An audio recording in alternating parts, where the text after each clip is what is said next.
Muy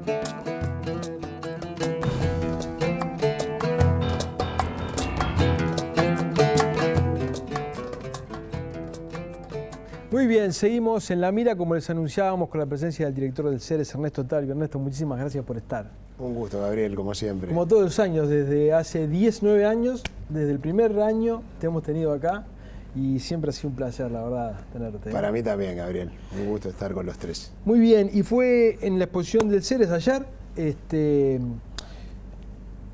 una de las cosas que dijiste muchas cosas, pero en términos generales, tenemos un único problema grave, tema que ha sido recurrente en tus presencias aquí en La Mira, que es el tema del déficit.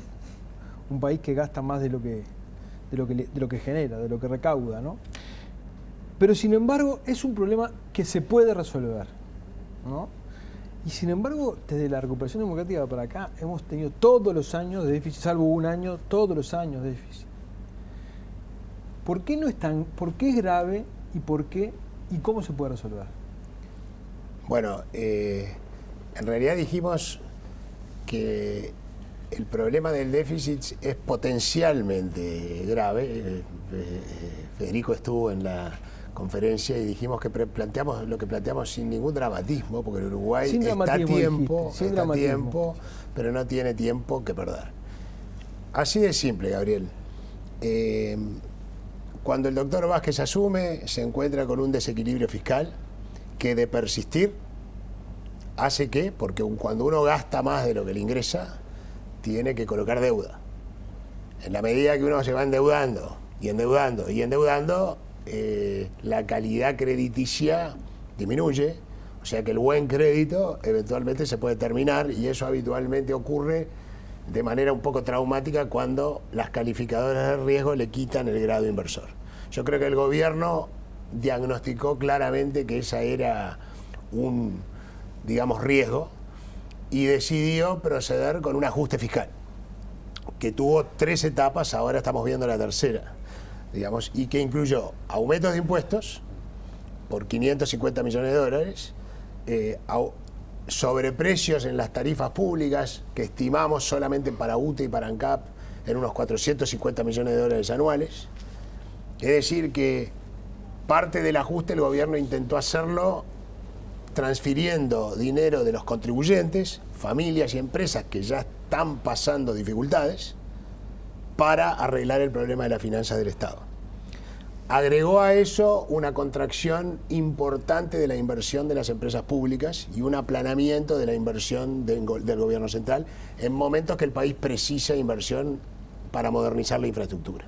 Entonces subimos impuestos, sobrecargamos las tarifas, comprimimos la inversión para tratar de equilibrar las finanzas, que el objetivo es loable, pero lo hacemos de una manera que no nos genera resultados. El déficit 2 años y medio después es idéntico al que teníamos 2 años y medio atrás. Es procíclico. Y nosotros, es procíclico, dirían además ustedes. de procíclico, que quiere decir que estamos en un momento de dificultad para las empresas y de estrecheces para la familia, le estamos cargando impuestos arriba y comprimiendo una inversión que podría estar ayudando para reemplear gente que perdió empleo en el sector privado, en particular en el sector de la construcción. Y por eso la inversión en infraestructura es tan importante en épocas de enfriamiento o recesión.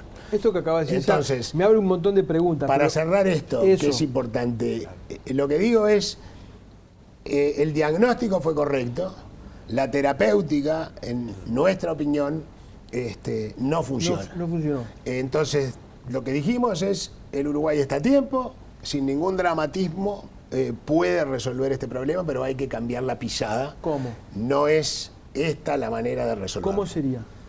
Bueno, nosotros hicimos 3 propuestas muy concretas. Ajá. Que tienen que ver con que el Estado se enmiende la plana a sí mismo y corrija sus errores y sus déficits de gestión, y no le endose a una población castigada, los problemas financieros que ahora tiene, porque durante la época de bonanza, que duró del 2004 hasta el 2013, gastamos como si no hubiera mañana y nos comprometimos a unos niveles de gasto que hoy no son financiables, o que si son financiables es descargando una cantidad de impuestos y tarifas sobre la población que la población ya no soporta. Entonces, hay que ir por otro rumbo. Y nosotros propusimos, primero, de una vez por todas, darnos un dispositivo institucional que se llama regla fiscal, que nos permita, lo he dicho muchas veces aquí, Gabriel, en los 9 años, lo que indica que no hemos sido muy exitosos en que esto se instale, digamos. Entonces hay que seguir repitiéndolo hasta el cansancio, porque si lo pudo hacer Chile, los chilenos no son, me decían hoy, bueno, es que Chile es muy maduro institucionalmente. Nosotros somos mucho más maduros institucionalmente que Chile. Entonces en eso no le vamos en saga a nadie y tampoco nos tiremos tanto a menos. Entonces, ¿por qué no nos podemos dar un dispositivo institucional que diga el nivel de gasto público en cada año no se puede decidir políticamente? Lo que se puede decidir políticamente es en lo que se va a gastar. ¿Cuánto se va a gastar? Lo define un comité independiente que determina esto es lo máximo que podemos gastar porque es la recaudación máxima que vamos a poder sostener en el tiempo. ¿Para qué? Para que luego, en la época de vacas flacas, podamos usar los ahorros de la época de vacas gordas y no tener que hacer estos ajustes traumáticos. Eso no da un peso ahora. Eso es más que nada construir credibilidad hacia futuro. Todo lo que propusimos es de mediano plazo, porque tenemos tiempo. La segunda propuesta que hicimos fue contener el gasto. Ahora, eso normalmente es un titular, entonces hay que proponer algo concreto. Como lo perfecto es enemigo de lo bueno y hay que hacer algo concreto, propusimos que esencialmente haya una no renovación selectiva de vacantes. ¿Qué quiere decir esto? Del Estado se desvinculan 30.000 personas por año, por fallecimiento, por jubilación, por destitución o por renuncia o porque los contratos temporarios caducan. Bueno, nosotros decimos, de esas 30.000 personas que se desvinculan por año, 8.000 de esos cargos no se van a volver a ocupar. Por 6 años. ¿Qué lograríamos con eso? Que en 6 años, sin afectar derechos adquiridos, sin reducir sueldos, sin despedir a nadie, bajaríamos la plantilla de funcionarios en 50.000, que la dejaría igual a la que teníamos antes de que termine, al final del primer gobierno del doctor Vázquez. Es una plantilla más razonable en relación al tamaño del país, al aparato productivo, a lo que el país puede financiar, y se revertiría un exceso que se cometió durante el gobierno anterior en el que entraron esencialmente 50.000 funcionarios. Con tiempo, sin apuro, pero marcando una trayectoria clara. Y lo tercero, que para mí es fundamental, es profesionalizar la gestión de las empresas del Estado. Nosotros proponemos lo de mínimo, que es hacer lo que el presidente ya hizo en ANCAP. En ANCAP designó a una profesional que no es política, que no tiene militancia política y que tiene conocimientos de la materia en la que está presidiendo la empresa, que es nuestra empresa de hidrocarburos. Que deje de ser premio para políticos frustrados, no electos. Que deje de ser premio para políticos y que deje de ser plataformas catapulta para candidaturas. Sí, claro. Que se separe, y esto es muy importante, Fito, porque yo ya sé por dónde vas a venir tú. A ver.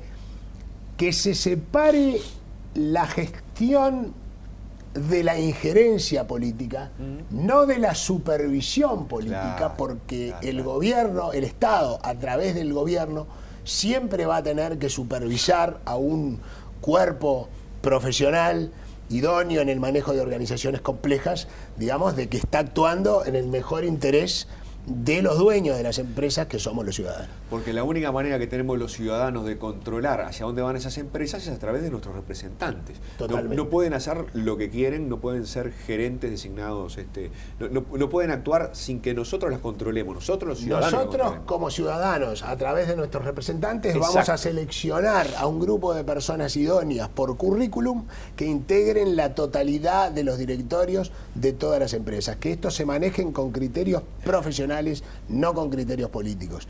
Y hicimos los cálculos de sobrecostos, tomándonos el trabajo de comparar cuánto cuesta producir lo mismo en empresas de la región que producen exactamente lo mismo pero de manera más eficiente. Y entre Antel, UTE y ANCAP tenemos sobrecostos por ineficiencias de gestión de alrededor de 1.200 millones de dólares anuales.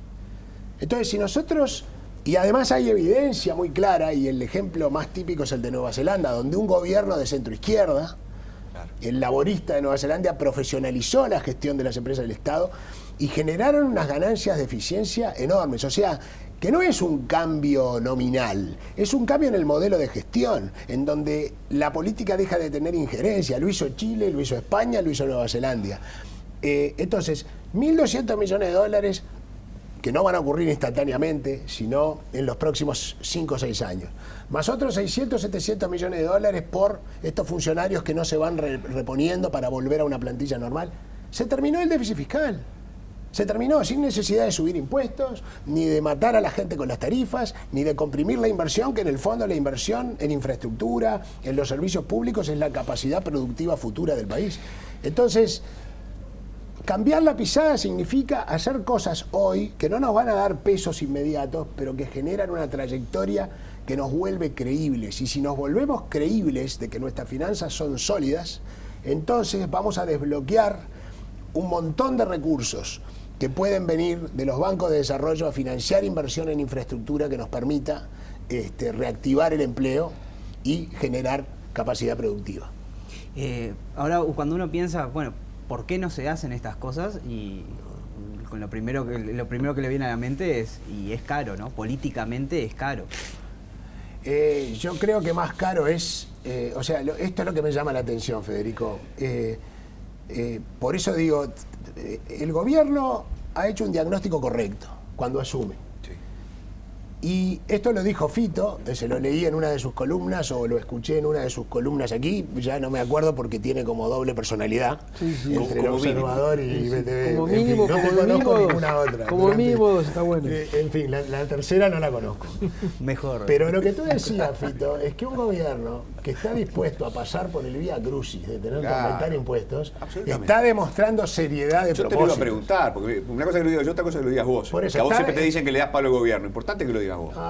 En fin, claro. Digo, eso es, ¿sabes qué? Lo que me dice siempre, lo de agorero y lo de dar palo al gobierno, claro, son dos formas de descalificación, porque claro, nosotros damos palo cuando tenemos que criticar algo y cuando tenemos que elogiar algo, elogiamos.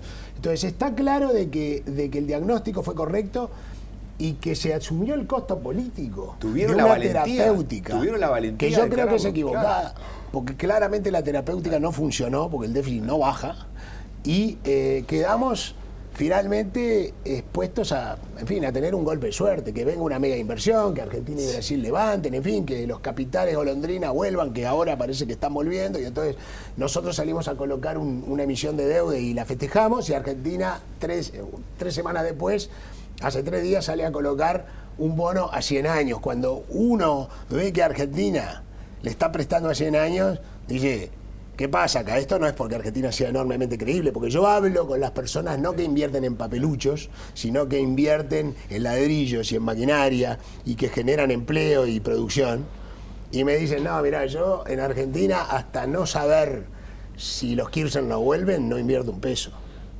no arriesgo nada. Ahora, entonces, establecer una regla fiscal. Es curioso por qué no se hace. Eso, ¿quién pierde? Porque finalmente se están asumiendo costos políticos muy grandes y sin embargo, con toda la ciudadanía, creando un enojo ciudadano que es muy fuerte, porque la frustración y el desencanto y el enojo es fuerte en la ciudadanía y nosotros lo vivimos y de manera muy directa con los encuentros ciudadanos con los que estamos recorriendo el Uruguay. Digamos, parece que el enojo ciudadano, por más fuerte que sea, es más digerible que enfrentar intereses corporativos más poderosos, que en el fondo son los que uno tiene que finalmente enfrentar para ponerle el cascabel al gato. La regla fiscal, por ejemplo, ¿a quién afectaría? ¿Qué cosas le cortaría las manos al gobierno? ¿Qué? Le afecta. Déjame decirlo de esta manera. Sos gobierno, querés ganar la elección, cada peso que te entra lo querés invertir ya porque no te interesa el mediano plazo. o sí te interesa, pero lo que más te importa es la próxima elección. Para ganar la próxima elección, sobre todo un gobierno de izquierda, y trata de usar cada peso que le entra en políticas sociales, en activar la economía, en lo que sea. Si vos tenés un límite no lo podés A ver, hacer. Claro, esta porque- respuesta que dio Fito me parece excelente, mejor el que la corto que di plazo. yo antes. Así que... Es la tiranía del corto plazo. Porque Fito lo que está diciendo, creo, decodificándote, Fito, Dale. es lo que Ceres está proponiendo con la regla fiscal, con la profesionalización de la gestión de las empresas y con la no reposición de vacantes, es constreñir la posibilidad de que se use el aparato del Estado con fines políticos y por ende de obtener ventajas políticas, para obtener el poder y sobre todo, una vez que lo tenés, para perpetuarse en él. De eso justamente es lo que se trata. Quizás por eso, y entonces la respuesta de Fito, por eso digo, es mejor, sea difícil. O sea, que en el fondo a ningún político le interesa, digamos, renunciar, digamos, a espacios, o sea, en fin, a vehículos que a la postre te dan poder y te permiten mantenerte en él. Y ya que estamos en el tema electoral, digamos, el objetivo del gobierno, y de hecho lo ha ratificado en esta última rendición de cuentas, es llegar al final del periodo con un déficit de 2,5%, es decir, bajar prácticamente un punto respecto a los niveles actuales. ¿Qué tan creíble o qué tan posible es llegar en ese escenario, teniendo en cuenta además la proximidad, digamos, del ciclo electoral y que en cierta medida se ha adelantado en los últimos tiempos? Si no hay un golpe de suerte que nos levante la actividad y la recaudación, porque la economía ahora está creciendo y está creciendo vigorosamente. En el primer trimestre creció vigorosamente. Hace 3 meses el índice de Ceres lo anticipó, de que iba a crecer muy vigorosamente cuando nadie asumía que iba a crecer tan fuerte. Ayer se publicó el índice y dijimos que va a haber una expansión. Lo estamos diciendo 3 meses antes de que se publiquen los datos. Va a haber otra expansión en el segundo trimestre y probablemente sea superior al 3%, que es muy buena. ¿Sabés que Pablo Entonces, Rosselli, no te olvides de lo que estabas por decir, pero Pablo Rosselli con Emiliano Cotelo hace 2 o 3 días decía, si esto se mantiene así, podemos terminar el año con 6% de crecimiento del producto. Si se sigue creciendo a la tasa que se viene creciendo en el último trimestre o cuatrimestre. O sea, puede haber una expansión muy grande del producto. No lo sé. Okay. Puede ser. Digo, entonces, si hay un golpe de suerte, puede que ocurra. Es interesante, pero hasta ahora, respecto de lo que se presupuestó en el 2015 y rendición de cuentas del 2016, el gobierno le viene errando, sobre todo a sus proyecciones de gasto. El gasto es un blanco móvil. O sea, aumentamos las tarifas, aumentamos los impuestos, bajamos la inversión y el déficit no baja, a pesar de que el crecimiento fue superior al esperado, porque el gasto crece. Uno puede decir, bueno, pero es el gasto que está indexado y es difícil de controlar, cierto, pero uno mira el gasto no indexado y en términos del producto, en términos del tamaño de la economía, también crece. O sea, que no tenemos control sobre el gasto. Y además, entonces, si no tenemos control sobre el gasto, entonces hay que tomar medidas deliberadas, como la que nosotros sugerimos respecto de la plantilla de funcionarios, para poder controlarlo. Si no hay un golpe de suerte, es decir, un crecimiento muy superior al esperado, no sé si se va a poder cumplir con esa meta, más aún cuando el crecimiento que estamos teniendo se está dando en un contexto donde, 1, se siguen perdiendo empleos, curioso, ¿no? Y 2, y esto uno lo ve cuando habla con la gente que produce, que el sector agropecuario y el sector agroindustrial, que recibieron triple golpe porque le bajaron los precios de lo que venden en el mercado mundial, entre 40 y 60%, que le subieron los precios y costos en dólares por el atraso cambiario, que ellos no pueden trasladar para hacia adelante porque los precios son los que le pagan en el mercado internacional. Y encima le subieron los impuestos. Esos sectores, que es la base de nuestra economía junto con el turismo, están así. Entonces estamos teniendo un crecimiento muy inarmónico, un crecimiento que no genera empleo y que tiene hundido al sector agropecuario y al sector agroindustrial. Digamos, así que ojo, porque esto es la base de la economía, nosotros no la podemos destruir. ¿Me permitís ir a una tanda? Y ¿Cómo no? seguimos con Ernesto Tale.